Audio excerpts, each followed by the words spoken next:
আচ্ছা, চলুন একেবারে মূল বিষয়ে ঝাঁপিয়ে পড়া যাক। নীরজ সি চৌধুরীর আত্মজীবনীমূলক লেখা থেকে নেওয়া আজকের এই বিশ্লেষণে আমরা চমৎকার একটা যাত্রায় বের হব। ভাবলে অবাক লাগে, বিংশ শতাব্দীর শুরুর দিকে পূর্ববঙ্গের স্যাঁতস্যাঁতে কাদামাটি থেকে শুরু করে সুদূর ব্রিটিশ সাম্রাজ্যের বিশাল সব কল্পিত দৃশ্য কিভাবে একটা শিশুর মনে মিলেমিশে এক হয়ে গিয়েছিল। এটা কিন্তু শুধু ভৌগোলিক কোনো ব্যাপার নয়, বরং দৃশ্যমান আর অদৃশ্য জগতের এক দারুণ মেলবন্ধনের গল্প।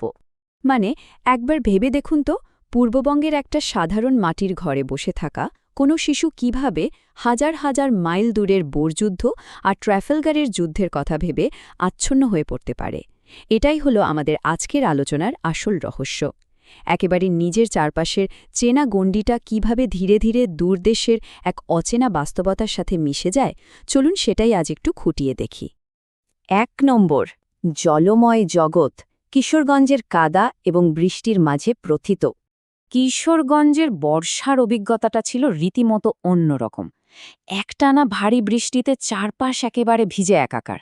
ভাবুন তো, গাছের বাকলগুলো জলে ভিজে এতটাই নরম হয়ে থাকত যে মনে হতো হাত দিলেই বোধহয় শ্যাওলার মতো উঠে আসবে। শীর্ণ নদীটা হঠাৎ করে যেন ফুলে ফেপে প্রাণ ফিরে পেত। চারদিকে ব্যাঙ আর জোকের ছড়াছড়ি, নিচু মাঠগুলোতে মাছ ধরার ধুম, আর নদীর ঘাটে নানা ধরনের দেশি নৌকার আনাগোনা, সব মিলিয়ে প্রকৃতি যেন এক জীবন্ত রূপ পেত। কৃষানীদের মাটির কলসিতে জল ভরার সেই ভলক ভলক শব্দ আর গবাদি পশুর গা থেকে ভেসে আসা একটা স্যাঁতস্যাঁতে গন্ধ, সবই মিলেমিশে একাকার। নদীটাই ছিল আসলে কিশোরগঞ্জ শহরের একেবারে প্রাণভোমরা।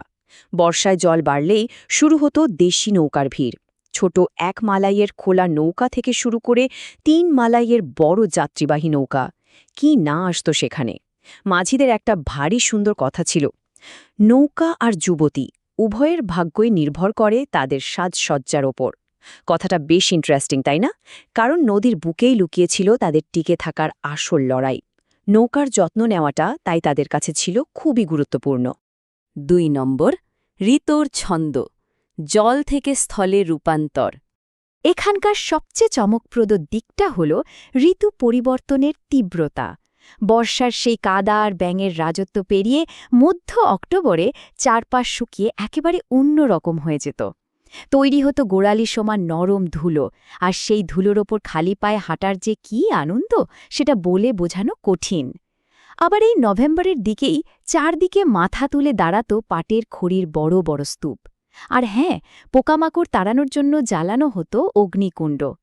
লুকোচুরি খেলতে গিয়ে খড়ির স্তূপে লুকিয়ে থাকা সেই বিষাক্ত শুয়োপোকার গায়ে লেগে শরীর জ্বালাপোড়া করা, এই শারীরিক অনুভূতিগুলো কিন্তু এই ঋতুচক্রের একেবারে অবিচ্ছেদ্য অংশ ছিল।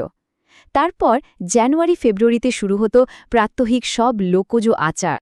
আচ্ছা, এই লোকযোগ ধাঁধাটা শুনুন। লাল রঙের এক প্রাণী, টাকশালের টাকার মতো তার ছাঁচ, ৯৯টি তার পা, আমি বাজি রেখে বলতে পারি সে তোমাদের খাবে। বেশ মজার, তাই না? এটা আসলে তেঁতুল বিছা বা শতপদীকে নিয়ে লেখা। এই ধাঁধা থেকে খুব সুন্দরভাবে বোঝা যায় প্রতিদিনের জীবনে স্থানীয় পোকামাকড় আর বন্য প্রাণের সাথে শিশুদের কেমন একটা নিবিড়, প্রায় ভীতিকর অথচ চরম কৌতূহলের সম্পর্ক গড়ে উঠেছিল। আর শীতকালে দেখা যেত এক দারুণ লোকজ আচার। কনকনে শীতের ভোরে ছোট্ট মেয়েরা ঠান্ডা নদীতে ডুব দিয়ে আসত। তারপর ডালপালা আর পাতার আগুনে গা গরম করত। এরপর ইটের গুঁড়ো, কয়লা আর চালের গুঁড়ো একসাথে মিশিয়ে তারা উঠোনে সূর্য আর চাঁদের চমৎকার সব ছবি আঁকত।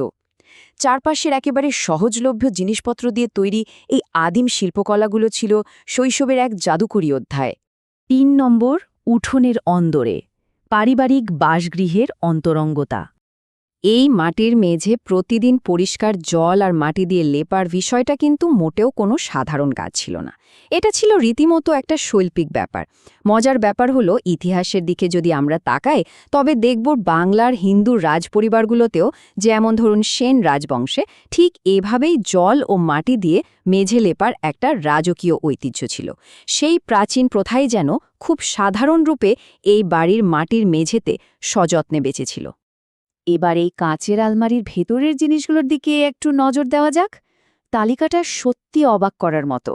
একদিকে রয়েছে বাংলা বাইবেল, মিল্টনের কবিতার বই আর ভারতীয় দণ্ডবিধির মতো ভারী সব জিনিস। আবার অন্যদিকে মোমের পুতুল, রঙিন খোলসের কৌটো আর একটা সবুজ লোহার সিন্দুক।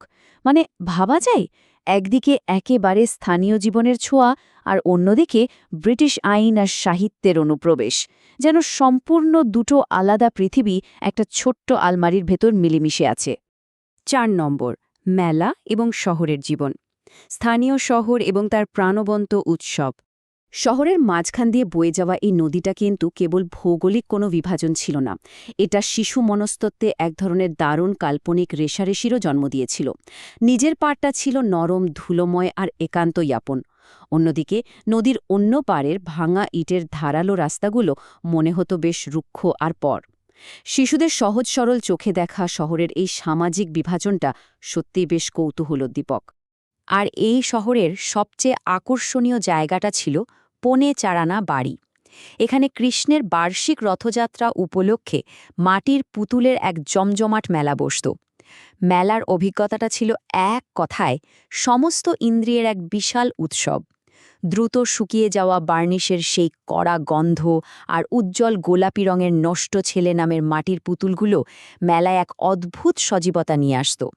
শিশুদের জন্য মেলা মানেই ছিল এক অবাধ স্বাধীনতার জগৎ। 5 নম্বর, শিলংয়ের অভিনবত্ব। গল্প এবং অর্কিডের মাধ্যমে পরিচিত এক দূরবর্তী স্থান। এখানে সবচেয়ে অবাক করা বিষয় হল শিশুটি কিন্তু বাস্তবে কখনো শিলং দেখেইনি, অথচ সুগন্ধি পাইন কাঠ, ইংরেজ শিশুদের দেখা পাওয়া নানা গল্প, গোর্খা রেজিমেন্টের প্রশিক্ষণের কথা, ফটোগ্রাফিক গ্লাস নেগেটিভের অদ্ভুত মায়াবী প্রতিচ্ছবি আর বাইরে থেকে আনা চিতাবাঘের মতো চোখ ধাঁধানো ভিনদেশি সব অর্কিড, এসবের মাধ্যমে তার মনের ভেতর সম্পূর্ণ একটা শিলং শহর তৈরি হয়ে গিয়েছিল। বাস্তবের চেয়ে এই অদৃশ্য জগৎটা যেন অনেক বেশি রঙিন আর জীবন্ত ছিল। তো একটা প্রশ্ন জাগে না মনে, একটা অদেখা অজানা দেশ কিভাবে একটা শিশুর দৃষ্টিভঙ্গির ওপর এতটা প্রভাব ফেলতে পারে?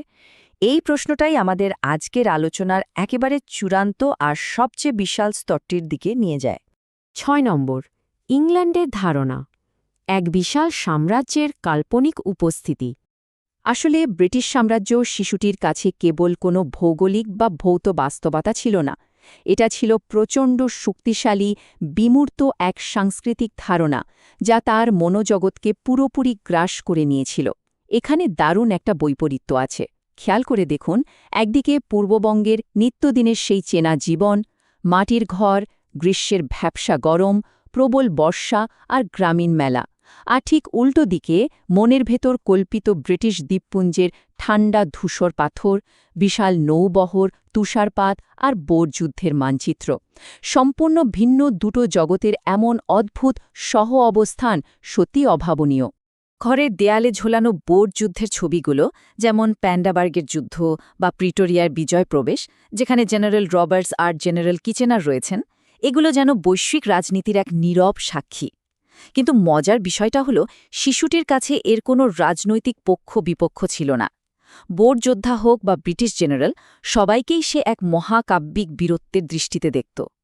এখানে নির্দিষ্ট কোনো মতাদর্শ কাজ করত না, বরং দূরবর্তী যুদ্ধের সেই বিশালতাই ছিল তার আসল আকর্ষণ। ইংরেজি সাহিত্যের প্রভাবটাও ছিল দেখার মতো গভীর। এই যেমন জন ওয়েবস্টারের লেখা পংক্তিটি, রবিন রেডব্রেস্ট আর র্যান পাখিকে ডাকো, কিন্তু নেকড়েকে দূরে রাখো কারণ সে মানুষের শত্রু। এই ধরনের কবিতা পড়ার পর বাংলার চেনা গাছপালার প্রাণীদের সাথে কল্পিত বিদেশের রবিন পাখি বা নেকড়ে যেন অবলীলায় মিশে যেত। ভাবুন তো, কবিতার লাইনের নেকড়ের কথা পড়ার পর শিশুটি যখন মাটির মেঝেতে ভয়ে ভয়ে আঁচড় কাটত, তখন সেটা হয়ে উঠত সাহিত্য আর বাস্তবতার এক অদ্ভুত শারীরিক প্রকাশ। আলোচনার একেবারে শেষ পর্যায়ে এসে এই দৃশ্যটা একবার কল্পনা করার চেষ্টা করুন। বাংলার কাদা ভরা একটা নদী থেকে স্নান করে উঠে আসছে একটা শিশু, আর তার কণ্ঠে ধ্বনিত হচ্ছে অ্যাডমিরাল নেলসনের সেই বিখ্যাত নির্দেশ, ইংল্যান্ড প্রত্যাশা করে প্রতিটি মানুষ তার কর্তব্য পালন করবে। এই একটিমাত্র দৃশ্যই একেবারে পরিষ্কার করে দেয় যে কিভাবে বাংলার কাদামাটি আর দূরবর্তী ব্রিটিশ ইতিহাসের বিমূর্ত শক্তি সম্পূর্ণ একাকার হয়ে গিয়েছিল। যখন আমাদের চারপাশের ভৌত পরিবেশ এতটাই বৈচিত্র্যময় এবং বাস্তব, তখন দূরবর্তী অদৃশ্য কোনো সাম্রাজ্য দিয়ে আমাদের মনের এই নতুন জগৎ গড়ে তোলার খোদা কি সত্যিই বিস্ময়কর নয়? এই প্রশ্নটার মাধ্যমে আমরা আজকের এই বিশ্লেষণের একেবারে শেষ প্রান্তে এসে পৌঁছেছি। কাদামাটি থেকে শুরু করে এক অদৃশ্য সাম্রাজ্যের চূড়া পর্যন্ত মানুষের কল্পনা শক্তির এই যে অবাধ বিচরণ, তা আমাদের মনে করিয়ে দেয় যে মানুষের মন কেবল চারপাশের জগতেই আটকে থাকে না। অজানাকে জানার আর অদেখাকে নিজের মতো করে কল্পনায় সাজিয়ে নেওয়ার এক দারুণ ক্ষমতা আমাদের সবার ভেতরেই আছে। আশা করি আজকের এই বিশ্লেষণটি আমাদের ভাবনার জগতেও নতুন কোনো খোরাক জুগিয়েছে।